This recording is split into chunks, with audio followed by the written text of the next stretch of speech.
selamat pagi teman-teman. Kami dari kelompok 1 ingin mempresentasikan hasil dari TA kami yang berjudul Rancang bangun kapasitor bank satu fasa untuk perbaikan faktor daya dengan kapasitas 5.500 VA dengan sistem monitoring berbasis PLC dan SPT. Oke, sebelumnya perkenalkan, nama saya Nataliano Kevin Aditya Wibowo, absen 16. Saya Resten KK absen 18. Saya Adi Wibowo absen 1. Saya Anissa Salma absen 4. Oke teman-teman, sebelum memulai untuk lebih lanjut, yang melatar belakangi kita untuk membuat TA ini ialah pertumbuhan di sektor ekonomi dan industri sekarang ini meningkat kebutuhan listriknya, terutama pada pelaku UMKM yang menggunakan peralatan induktif seperti mesin penggiling. Penggunaan alat ini dapat menurunkan kualitas penyaluran daya dan menyebabkan kerusakan kabel akibat arus berlebih. Untuk mengatasi hal tersebut, digunakan kapasitor bank guna mengurangi daya reaktif dan memperbaiki faktor daya atau KOSPI, sehingga efisiensi penyaluran listrik meningkat dan kerugian energi dapat diminimalkan. Lalu untuk tujuan kita untuk membuat TA ini ialah 1.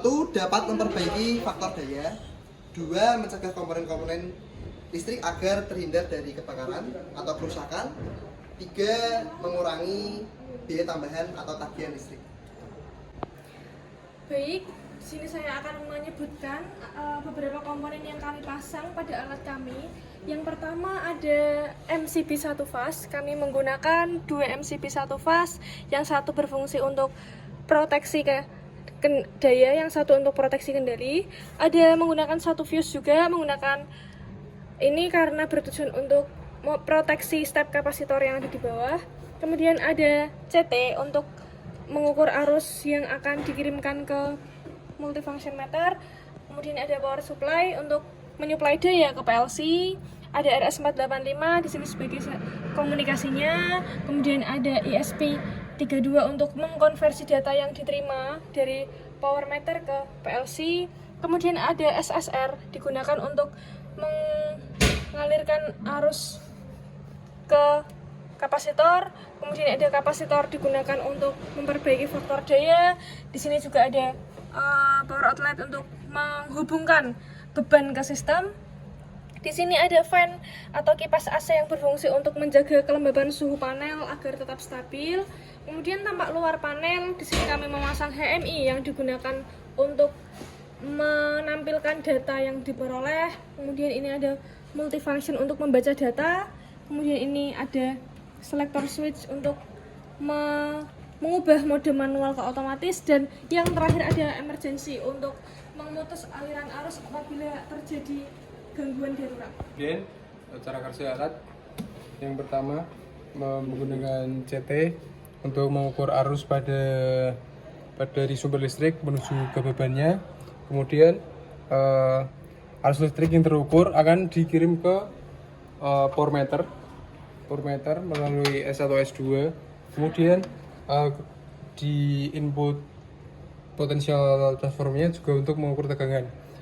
Setelah itu power meter akan mengirimkan parameter energi listrik yang berupa frekuensi, terus daya aktif, daya reaktif, daya semu, dan dikirimkan ke max 485 untuk kemudian masuk ke SP32 yang digunakan untuk mengkonversi dari 32 bit float menjadi 16 bit float. Kenapa dikonversi? Karena PLC oscil hanya bisa menerima 16 bit integer seperti itu.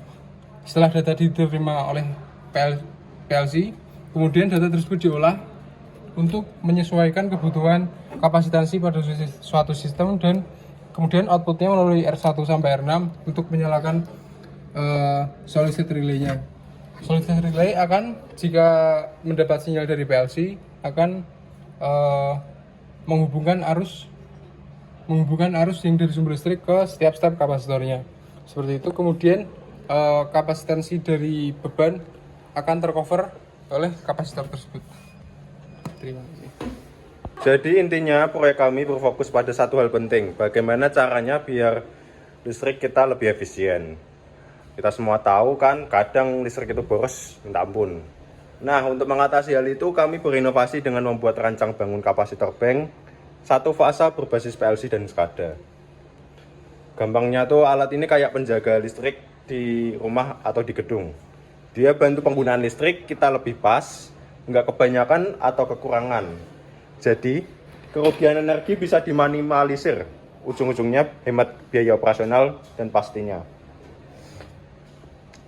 Dengan gabungan semua komponen ini, sistem kapasitor bank kami berjalan secara otomatis, responsif banget terhadap beban listrik. Dan yang paling keren, kita bisa pantau semua datanya lewat SCADA. Jadi kita bisa ambil keputusan yang lebih baik buat optimalisasi energi.